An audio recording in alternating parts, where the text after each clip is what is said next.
नमस्कार। आज हम एक बहुत ही ज़रूरी टॉपिक पर बात करेंगे और वो है मलेरिया।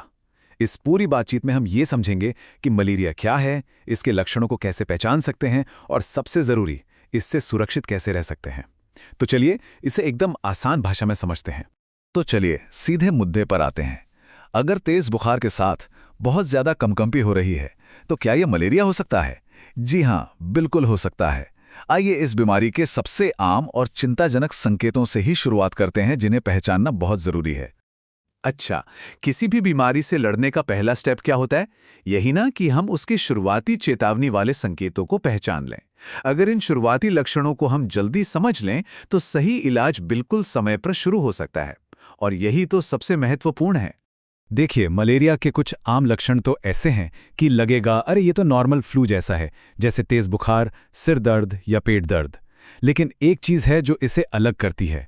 तेज बुखार के साथ वो वाली ठंड लगना जिसमें पूरा शरीर कांपने लगता है। ये मलेरिया का एक बहुत बड़ा और साफ संकेत हो सकता है, जिसे कभी भी नज़रअंदाज नहीं करना चाहिए। तो लक्षण तो समझ लिए, लेकिन अब पक्का कैसे करें कि ये मलेरिया ही है? इसके लिए जाहिर है मेडिकल जांच करवाना सबसे ज़रूरी है, ताकि सही इलाज शुरू हो सके। तो डायग्नोसिस का जो प्रोसेस है वो भी बहुत सीधा सा है। 3 सिंपल स्टेप्स हैं। सबसे पहले तो डॉक्टर के पास जाकर सब कुछ साफ साफ बताइए। फिर एक बहुत ही तेजी से होने वाला टेस्ट है आरडीटी, यानी रैपिड डायग्नोस्टिक टेस्ट। इससे तुरंत पता चल जाता है कि इन्फेक्शन है या नहीं। और फिर जरूरत पड़ने पर माइक्रोस्कोपी से इसे पूरी तरह कंफर्म किया जाता है। ये प्रोसेस पक्का करता है कि इलाज सही और सटीक हो। और हाँ, जांच से सिर्फ ये नहीं पता चलता कि मलेरिया है, बल्कि ये भी पता चलता है कि कौन सा वाला मलेरिया है, वाइवैक्स या फेल्सीपेरम।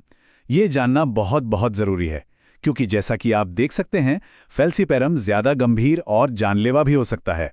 दोनों के इलाज का तरीका भी बिल्कुल अलग है, इसलिए सही पहचान के बिना सही इलाज नामुमकिन है।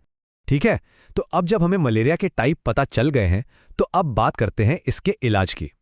पहले वयस्कों यानी अडल्ट्स की बात करते हैं। यहाँ आप देख सकते हैं कि दोनों तरह के मलेरिया के लिए दवा की डोज और शेड्यूल बिल्कुल अलग है। वाइवैक्स के लिए क्लोरोक्वीन और साथ में 14 दिनों का प्राइमाक्वीन का कोर्स है। वहीं ज्यादा गंभीर फेल्सीपेरम के लिए एएल यानी आर्टिमेथर-ल्यूमेफेंट्रीन की दवा दी जाती है। तो ये शेड्यूल फॉलो करना बहुत जरूरी है ताकि इन्फेक्शन पूरी तरह खत्म हो सके। एडल्ट्स के बाद अब आते हैं बच्चों पर, और यहाँ हमें बहुत ज्यादा सावधानी बरतने की जरूरत होती है।